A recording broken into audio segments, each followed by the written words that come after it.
Assalamualaikum warahmatullahi wabarakatuh. Perkenalkan, kami mahasiswa dari Universitas Dian Nusantara. Saya Ani Lutfiani dan rekan saya Hoerunisa. Di video kali ini kita akan membahas tentang mind mapping, pentingnya pendidikan karakter dengan judul Generasi Milenial Berbudi Pekerti. Selamat menyaksikan. Oke, jadi di sini udah ada mind mapping yang udah kita bikin. Dengan judul yang tadi, yaitu judul tentang generasi milenial berbudi pekerti.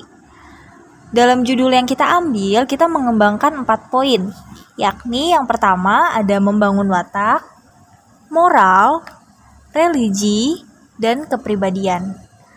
Pada 4 poin ini terdapat poin-poin kecil yang nantinya akan kita bahas dalam bab pembahasan. Agar lebih lanjut dan lebih paham, langsung aja ya kita ke pembahasannya. Oke, yang pertama membangun watak. Watak atau karakter adalah seluruh aku yang ternyata di dalam tindakannya terlibat dalam situasi. Jadi memang di bawah pengaruh dari pihak bakat, temperamen, keadaan tubuh, dan lain sebagainya. Membangun watak atau adalah suatu proses atau usaha yang dilakukan untuk membina, memperbaiki, dan atau membentuk watak, sifat kejiwaan, akhlak, atau budi pekerti insan manusia atau masyarakat, sehingga menunjukkan perangai dan tingkah laku yang baik. Proses pembentukan karakter, baik disadari maupun tidak, akan mempengaruhi cara individu tersebut memandang diri dan lingkungannya. Dan hal itu akan tercermin dalam perilakunya sehari-hari. Bagi mahasiswa, sangat penting untuk mendapatkan pendidikan karakter. Hal ini bertujuan untuk memperkuat akhlak dan sifat terpuji bagi peserta didik, atau dalam hal ini adalah mahasiswa. Kepandaian di bidang pendidikan saja belum cukup tanpa bekal moral dan karakter yang kuat, agar saat mahasiswa terjun di masyarakat, nanti tidak terjadi penyalahgunaan ilmu yang dipelajari selama di sekolah. Seperti yang terlihat sekarang ini, orang-orang pandai malah menyalahgunakan kepandaiannya untuk melakukan tindak pidana, seperti korupsi atau menjadi teroris. Jika saja mereka memiliki karakter dan budi pekerti yang kuat, tentu hal itu tidak akan terjadi. Jadi, untuk alasan kebaikan, perlu ditekankan pentingnya pendidikan karakter bagi mahasiswa.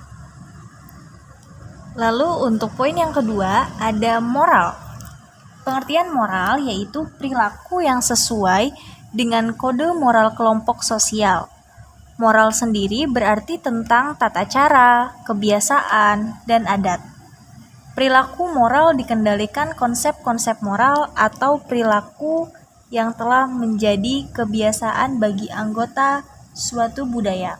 Ini merupakan pengertian moral dari Harlock. Pendidikan moral merupakan momok dasar yang harus diajarkan kepada generasi ini. Pendidikan moral merupakan salah satu modal untuk memperbaiki kondisi bangsa dengan menanamkan sikap jujur kepada pribadi generasi muda sekarang. Maka, bukanlah mimpi jika kedepannya Indonesia terbebas dari KKN. Faktanya, kebanyakan koruptor di Indonesia bukan dari kalangan bawah, namun justru para pejabat negara yang berpendidikan tinggi. Kenapa hal itu bisa terjadi? Alasan yang paling memungkinkan ya karena mereka kurang memahami tentang nilai-nilai moral. Inteligensi mereka tidak diimbangi dengan kecerdasan spiritual, sehingga berakibat pada terjadinya penyimpangan perilaku. Penanaman pendidikan moral serta budi pekerti diyakini dapat mencegah anak-anak dari pergaulan bebas, kenakalan remaja, dan bisa menciptakan generasi muda yang berkualitas di masa depan. Contoh penerapan moral dalam kehidupan sehari-hari antara lain penanaman sikap kejujuran, sikap saling menghargai dan menghormati, sikap saling menyayangi, dan mengucapkan terima kasih. Itu beberapa poin tentang alasan pendidikan moral yang harus diberikan kepada generasi milenial guna membangun bangsa yang lebih maju dan berkualitas. Untuk poin yang ketiga adalah religi.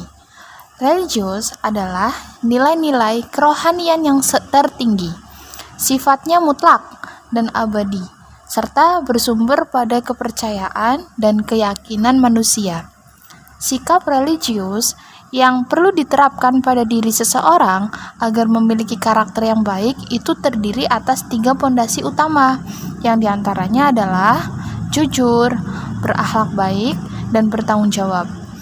Manusia milenial yang memiliki 3 pondasi itu dalam dirinya mencerminkan bahwa ia memiliki jiwa religius yang sangat tinggi. Poin penting yang bisa diambil dari memiliki jiwa religius yakni percaya bahwa apa yang ditakdirkan untuk kita pasti yang terbaik, namun tetap harus disertai ikhtiar atau usaha untuk mendapatkannya. Dengan adanya jiwa positive thinking yang kita jadi tidak ragu atas tindakan apa yang dilakukan untuk kehidupan kita. Cara yang dapat dilakukan agar kita memiliki jiwa religius yakni dekat dengan Tuhan Yang Maha Esa. Lalu untuk pembahasan yang terakhir mengenai kepribadian. Pengertian kepribadian menurut Atkinson. Kepribadian ialah pola perilaku dan cara berpikir yang khas yang menentukan penyesuaian diri individu terhadap lingkungan. Kepribadian mencakup kepribadian umum yang dapat diamati orang lain dan kepribadian dari pikiran dan pengalaman yang jarang diungkapkan. Pembentuk karakter milenial yang berpengaruh pada saat ini adalah mengenai kepribadian yang ada dalam diri seseorang. Pada kepribadian ini akan dapat diamati orang bagaimana sebuah karakternya itu terbentuk. Kepribadian juga mencangkup kebiasaan-kebiasaan, sikap yang berperan aktif dalam menentukan tingkah laku individu yang berhubungan dengan dirinya sendiri maupun orang lain. Kepribadian yang dapat diterapkan dalam pembentukan karakter seseorang yakni mengenai living the bad, disiplin, optimis, dan realistis. Living the bad atau meninggalkan kebiasaan buruk pada diri seseorang merupakan hal yang penting. Kebiasaan-kebiasaan buruk yang dibiarkan ada pada diri kita akan membentuk karakter yang tentu saja tidak disukai oleh orang lain. Selain itu, kepribadian lain yang harus dimiliki adalah disiplin. Disiplin di sini mencangkup disiplin waktu, disiplin pada aturan, dan disiplin-disiplin lain yang memiliki maksud baik. Optimis juga perlu diterapkan dalam diri seseorang. Dengan memiliki kepribadian yang optimis, kita akan jadi lebih yakin dengan apa yang kita lakukan. Jika kemungkinan besar kita gagal, apabila kita memiliki kepribadian yang optimis, kita tidak akan takut untuk mengulang. Optimis berkaitan dengan realistis, yang mana kita harus melakukan apa yang harus kita lakukan terlebih dahulu dengan hal yang bisa dikesampingkan. Realistis dengan kenyataan yang ada dapat membuat kita merasa lebih optimis. Jika kepribadian tersebut diterapkan pada diri seseorang, tentu saja yang akan terbentuk adalah masa depan yang akan cerah dan terarah. Nah, itu dia penjelasan mengenai pentingnya pendidikan karakter. Semoga teman-teman bisa mengambil manfaatnya ya. Hatur nuhun. Matur nuwun. Dadah.